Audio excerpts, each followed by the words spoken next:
वत्सव की कहानी। राजेंद्र शर्मा अपने पूरे परिवार के साथ कोलकाता में रहते थे। उनकी पत्नी का नाम था सुषमा। आज उनके बेटे माधव की शादी थी। धूमधाम से शादी करके वे बहू राधा को अपने घर ले आए। बहू का गृह प्रवेश होता है।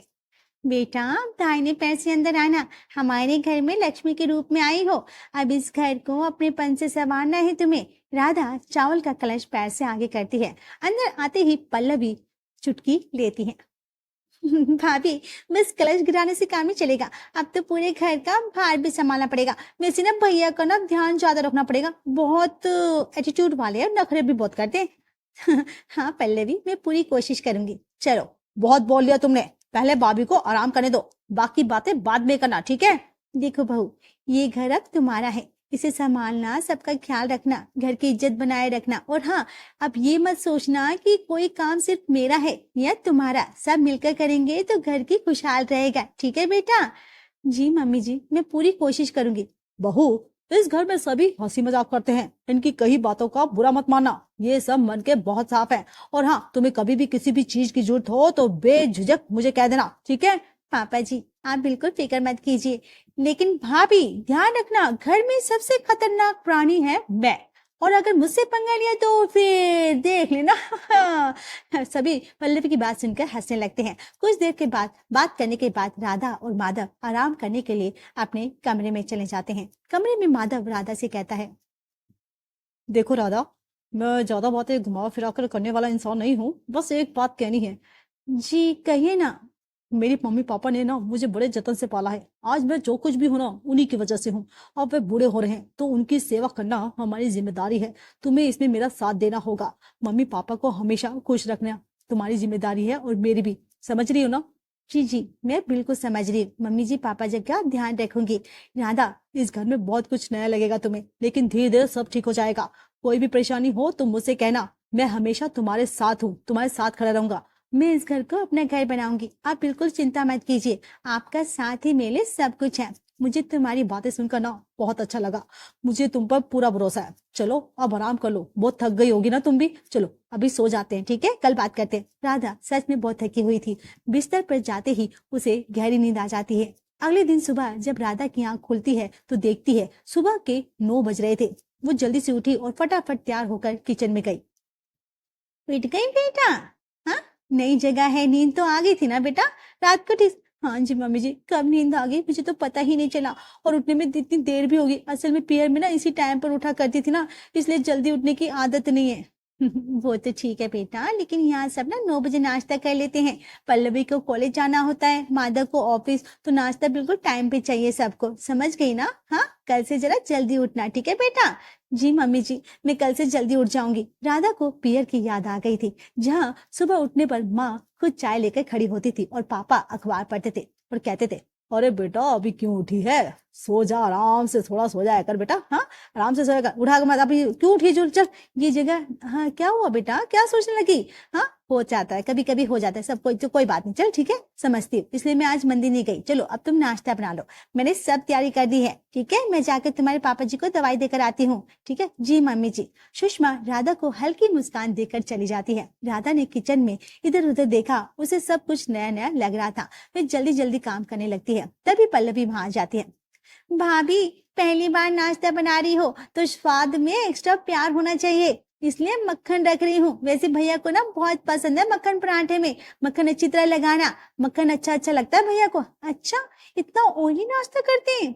हाँ भाभी, हम सुबह पराठे ही खाते हैं, दही और अचार के साथ। पापा कहते हैं नाश्ता अच्छा होना चाहिए। ओके ओके पल्लवी, मैं मक्खन लगाकर पराठे बनाऊंगी, ठीक है? बस राधा जल्दी जल्दी नाश्ता बनाकर टेबल पर रखती है। माधव, पल्लवी और राजेंद्र जी टेबल पर आकर बैठ जाते हैं। सुषमा भी वहीं पर आ जाती है।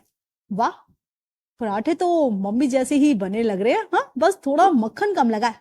ओहो भैया, भाभी के पीहर में मक्खन कम खाते होंगे ना शायद। वैसे मैंने कहा था वो भैया को परांठों पर मक्खन बहुत ज्यादा पसंद है। अरे कोई बात नहीं, राधा धीरे धीरे सब सीख जाएगी। वैसे पराठे अच्छे बनाए हैं बेटा तूने। थैंक यू पापा जी, मैं आगे से सबकी पसंद ध्यान में रखूंगी। मेरे पियर में ना ज्यादा ऑयली खाना नहीं खाते ना। हमारे यहाँ नाश्ते में कुछ लाइट सा खाते हैं, इसलिए आदत नहीं है। कोई बात नहीं बेटा, पहली बार में ऐसा होता है। धीरे धीरे यहाँ के तौर तरीकों की आदत पड़ जाएगी, ठीक है? हिम्मत मत हारना, ठीक है? राधा थोड़ी रिलैक्स हो जाती है। राधा हर किसी की जरूरत को पूरी करने की कोशिश कर रही थी। उसने सबको टाइम पर नाश्ता परोसा, फिर पल्लवी के लिए टिफिन तैयार किया, माधव के लिए लंच पैक किया, लेकिन इस सब के बीच वो खुद के लिए एक कप चाय भी नहीं बना पाई। एक दिन राधा किचन में खड़ी चाय बना रही थी। चाय की खुशबू से अचानक उसे अपने मायके की याद आ जाती है। अभी अगर मैं पियर में होती तो पापा बैठकर अखबार पढ़ रहे होते और मैं उनके लिए चाय बना रही होती। फिर वे हर घूंट के साथ कहते, बेटा तेरी बनाई चाय से दिन बन जाता है दिन। उसकी आंखें हल्की नम हो जाती है, लेकिन तभी पल्लवी आ जाती है वहां पर। भाभी, बहुत भूख लगी है, जल्दी से कुछ बना दो ना। हाँ हाँ बनाती हूँ। हड़बड़ाओ मत भाभी, आप ऐसे क्यों बातें कर रही हो? कुछ हुआ है क्या? सब ठीक तो है ना? हाँ सब ठीक है, वैसे ऐसे ही बोल दिया। अब तुम जाओ यहाँ से, बाहर हॉल में बैठो, मैं कुछ बना कर लाती हूँ। पल्लवी को राधा का बर्ताव अच्छा नहीं लगा, वो वहां से चली गई। अगले दिन दोपहर में सब खाने की टेबल पर बैठे थे। राधा ने मेहनत से खाना बनाया था, लेकिन जैसे ही माधव ने पहला निवाला लिया, अरे यार सब्जी तो अच्छी बनी है पर आज की रोटी थोड़ी ज्यादा ही कड़क हो गई है। राधा को ये बात अच्छी नहीं लगी। वे चिढ़कर जवाब देती है, हाँ तो क्या हुआ, मेरे हाथों में जादू थोड़ी है, कभी कभी हो जाता है ऐसे। अगर मैं मायके में होती तो मम्मी कहती, कोई बात नहीं बेटा, मैं दूसरी बना देती हूँ। वहां तो सब मुझे कितने लाड प्यार से रखते थे। अरे मैंने ऐसा भी क्या बोल दिया जो तुम इतना भड़क गई? तबीयत तो ठीक है ना तुम्हारी? हाँ क्या हो गया बेटा, इतनी उखड़ी उखड़ी क्यों है? हाँ किसी ने कुछ कहा क्या तुमसे? बोलो बेटा, क्या हुआ? नहीं मम्मी जी, किसी ने कुछ नहीं कहा, मैं ठीक हूँ, बस थक गई हूँ, अपने कमरे में जाकर आराम कर लेती हूँ। आप लोग खाना खा लीजिए। राधा अपने कमरे में चली गई। राधा का ऐसा बिहेवियर देखकर सब हैरान थे, पर किसी को कुछ समझ में नहीं आ रहा था। सब ने चुपचाप खाना खा लिया था। अगले दिन राधा कपड़े समेट रही थी। अचानक उसकी सहेली पूजा का फोन आता है। अरे राधा कैसी है, बड़ी मिस कर रही हूँ तुझे। हाँ कल रिया के घर ना गेट टुगेदर रखा था, तू आ रही है ना? अरे राधा उदास हो जाती है, नहीं यार अब कहाँ इतनी जल्दी आ सकती हूँ, मायके और गेट टुगेदर पर तो शायद ही परमिशन मिल जाए। हाय रे, पहले तो तू पार्टी के नाम पर उछल पड़ती थी, आज क्या हुआ तुझे? हाँ कुछ नहीं यार, पीहर की बात ही याद आ रही है यार, यहाँ मन ही नहीं लग रहा है मेरा, ऐसा लगता है भाग कर चली जाऊं मम्मी पापा के पास। अरे अरे, अभी तो तेरी नई नई शादी हुई है ना, इसलिए ऐसा लग रहा है। देखना धीरे धीरे सब तुझे आदत पड़ जाएगी और सबसे ज्यादा अपना लगेगा, पर तेरा पीहर में मन नहीं लगेगा। नहीं यार ऐसा नहीं होगा, पीहर पीहर ही होता है, जहाँ हम पले बड़े हैं वो घर कैसे छूटेगा? वहां तो हमेशा मन लगेगा, उनके जैसा प्यार मुझे कोई दे ही नहीं सकता। ऐसा नहीं होता मैडम, अभी तुझे समझ में नहीं आएगा, थोड़े दिन जाने दे। अच्छा तो देख लेंगे, पर अभी तो बिल्कुल भी मन नहीं लग रहा है, बार बार पेड़ याद आ रहा है। पहले तो कितनी आजादी थी, जब मन करता सहेलियों से मिलती, जब जी चाहता बाहर घूमने चली जाती, लेकिन यहाँ तो कुछ भी अपनी मर्जी से नहीं कर सकती। ओहो, थोड़ा टाइम दे बेटा अपने आप को मेरे बच्चा, सब ठीक हो जाएगा। मेरी बहनी, मेरी प्यारी कुची कुची, सब ठीक हो जाएगा। चल अभी मैं फोन रखती हूँ, बाद में करूंगी। ये कहकर पूजा ने फोन रख दिया। कुछ देर बाद माधव ऑफिस से आता है। राधा एक कप चाय मिलेगी, बस यही काम रह गया है। जब सबको मेरी जरूरत होती है तो मैं याद आती हूँ, वरना कोई नहीं पूछता। मत बनाओ चाय, ठीक है रहने दो। एक कप चाय के लिए तुम्हारी इतनी बातें नहीं सुनूंगा मैं, आजकल बहुत चिड़ी होती जा रही हो तुम। हाँ मत सुनिए मेरी आप बात, आप क्यों सुनेंगे मेरी बात? आप तो अपनी फैमिली में ही है ना, यहाँ सब आपके अपने ही तो हैं, मेरी कोई जरूरत ही नहीं है आपको। अरे अरे, ये कैसी बातें कर रही हो तुम? ये जितना मेरा घर है उतना ही तुम्हारा भी है, ये सब लोग तुमसे भी उतना ही प्यार करते हैं, और घर अपना है तो घर के काम भी अपने हुए ना। अच्छा अब ज्ञान मत लो मुझे, मैं थक गई हूँ, मुझे अभी चाय नहीं बनेगी, मैं सोने जा रही हूँ। सीधे सीधे कह देती है चाय नहीं। अच्छा ठीक है, पल्लवी मेरे लिए चाय बना दो। जी भैया। भाभी आप आराम कीजिए, भैया के लिए चाय मैं बना देती हूँ। ऐसा कहकर पल्लवी चाय बनाने चली जाती है और राधा अपने कमरे में। यहाँ माधव हक्का बक्का रह जाता है, उसे समझ में नहीं आता कि राधा को अचानक क्या हो गया था। तभी सुषमा आती है।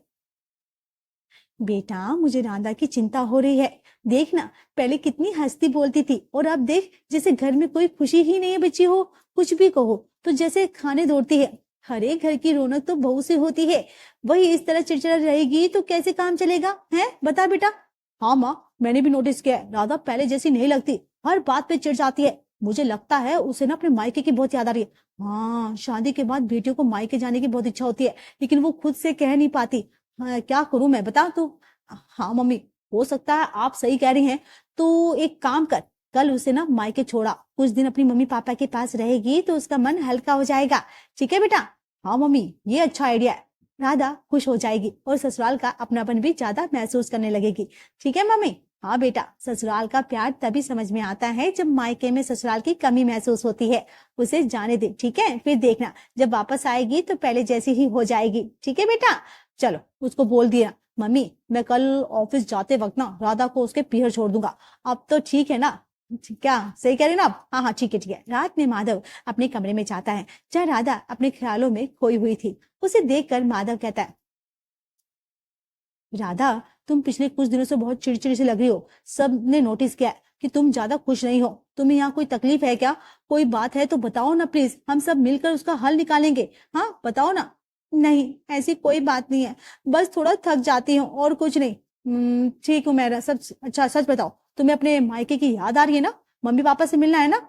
हाँ मुझे बहुत याद आ रही है पियर की। मेरा मन नहीं लग रहा है किसी भी काम में, हर पल मन के बारे में, मम्मी पापा के बारे में ही सोचते हुए मेरा मन बेचैन हो जा। अरे तो फिर परेशान क्यों हो? कल मैं तुम्हें मायके छोड़ के आता हूँ, ठीक है? तुम कुछ दिन वहां रह जाना मम्मी पापा के पास, अच्छा लगेगा तुम्हें भी, ठीक है? तुम्हारा मन भी। सच में? हाँ सच में मुझे मायके छोड़ाएंगे? अरे हाँ हाँ, इसमें इतना चौंकने वाली क्या बात है?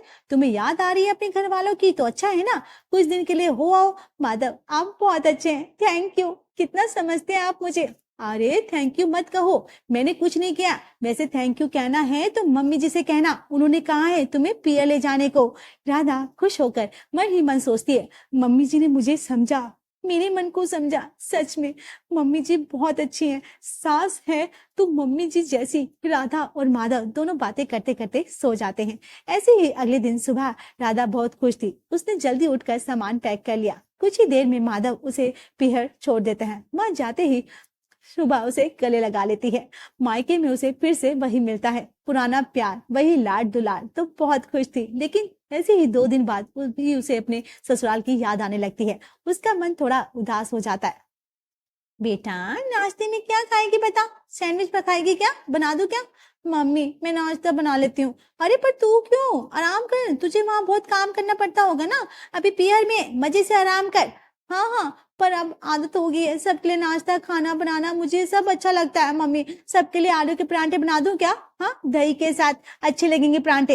अरे तुझे पता है यह सब नाश्ते में परांठे नहीं खाते, और तुझे कब से नाश्ते में परांठे पसंद आने लगे? हाँ तू तो परांठों को देखना भी नहीं चाहती थी। हाँ क्या हो गया तुझे? मम्मी माधव जी को परांठे ना बहुत पसंद है ना, घर पर सब सुबह सुबह परांठे ही खाते हैं तो मुझे भी आदत पड़ गई है, अब मुझे भी अच्छे लगते हैं परांठे। अच्छा तो कुछ ही दिनों में तुझे ससुराल के खाने की आदत पड़ गई है ना? ये तो अच्छी बात है। वैसे भी अब तो तेरा असली घर वही है ना? क्यों सही कह रही ना बेटा? हाँ मम्मी ये तो है। अब मुझे परांठे बना दो ना, आज मैं सबको मेरे हाथों के परांठे खिलाऊंगी, घर के ताजा मक्खन के साथ। राधा सबको परांठे बनाकर खिलाती है। अचानक उसे महसूस होता है कि वहां सब कुछ वैसा ही है, लेकिन फिर भी अलग सा लगता है। एक दिन राम प्रसाद कहते हैं, बेटा तेरी बनाई चाय से दिन बन जाता है, एक कप चाय बना दे तो मजा आ जाएगा। हाँ पापा बनाती हूँ। पता है पापा, अब ससुराल में भी ना सब मेरी बनाई चाय की बहुत तारीफ करते हैं। पापा जी और मम्मी जी का तो दिन ही शुरू नहीं होता जब तक मेरे हाथ की चाय के बिना। कितना मिस कर रहे होंगे ना मेरी चाय को। अरे पापा जी की दवाई का भी टाइम हो गया होगा, पता नहीं पापा जी ने दवाई ली होगी कि नहीं, और उन्हें रोज मैं ही दवाई देती थी। अब मैं जब यहाँ हूँ तो पता नहीं याद होगा कि नहीं। अरे भाई तू मिस कर रही है तो तेरे पापा जी को तुझे फिक्र हो रही है तो लेके चली जा। पापा सही कहा आपने कि मैं ना फिक्र कर लेती रहती हूँ और दवाई के बारे में याद भी करती रहती हूँ, यही सही रहेगा। राधा खुश होकर जल्दी से फोन उठाती है और ससुराल में फोन लगाती है। हेलो मम्मी जी नमस्ते, कैसी हैं आप? घर पर सब कैसे हैं? आप लोग सब वक्त पे खाना खा रहे हैं ना? खुश रहो बेटा खुश रहो, हम सब ठीक हैं। तुम बताओ कैसे फोन किया? मायके में मन तो लग रहा है ना तुम्हारा? हाँ वो मम्मी जी पापा जी की दवाई का टाइम हो गया है ना, तो मैंने सोचा पूछ लूं पापा जी ने दवाई ली कि नहीं। दवाई ले ली थी ना पापा जी ने? है हाँ बेटा तुम यहाँ की फिक्र मत करो, पल्लवी ने तेरे पापा जी को दवाई दे दी थी। तुम अपना ध्यान रखो और खुश रहो, ठीक है? कुछ दिन के लिए मायके गई हो, मजे करो, ठीक है? माँ है, चलो फोन रख, चलती है। चल चल ठीक है। फोन कट जाता है। अब राधा पियर में उदास रहने लगती है। उसका मन अब पल भर ससुराल के लिए बेचैन रहता है। शोभा भी बहुत दिनों से ये देख रही होती है। अगले दिन शोभा राधा से कहती है, क्या हुआ राधा, मैं देख रही हूँ आजकल तो कुछ उदास सी लग रही है। कोई बात है क्या बेटा, कोई परेशानी है तो बता अपनी माँ को। हाँ बता, माँ को नहीं बताएगी तो किसके बताएगी बेटा। बेटा क्या हुआ। कुछ नहीं मम्मी, ससुराल में थी तो पीहर की याद आती थी और मन नहीं लगता था। अब जब पीहर आई हूँ तो ससुराल की चिंता लगी रहती है, वहां की याद आती है। कौन क्या कर रहा होगा, कौन से वक्त किसे क्या चाहिए होता है, वक्त पे सबने खाना खाया कि नहीं, दवाई ली कि नहीं, दिन भर बस यही सोचती रहती हूँ, क्या करूं। बेटा ये तो हर लड़की के साथ होता है। शादी के बाद ससुराल कब अपना बन जाता है पता ही नहीं चलता। एक पैर ससुराल में तो एक पैर पीहर में, बस यही तो चलता रहता है। पर मम्मी पीहर भी तो अपना है ना, यहाँ मैं बचपन से हूँ और वहां गए अभी सिर्फ कुछ ही महीने हुए हैं, फिर भी ऐसा लगता है जैसे कि मेरे बिना वो घर चलेगा ही नहीं। पहले भी तो वो घर मेरे बिना चलता था ना, अब तो जैसे हर पल उस घर की फिक्र ही लगी रहती है। वो इसलिए बेटा क्योंकि वहां तेरे ऊपर जिम्मेदारी है और तू उसे समझती है। हर लड़की ससुराल को अपना मानती है, कोई थोड़े जल्दी तो कोई देर से। मुझे खुशी है कि तूने इतनी जल्दी इस घर का अपना बना लिया है। अब मुझे भी तेरी चिंता नहीं होगी कि पता नहीं कैसे अपना घर संभाल रही होगी। हाँ मम्मी, शायद आप ठीक कह रही हैं, अब वो भी मेरा अपना घर है, अब मैं माँ मन लगाऊंगी। हाँ बेटा, पर अपनी मम्मी पापा को भूल मत जाना, ठीक है बेटा।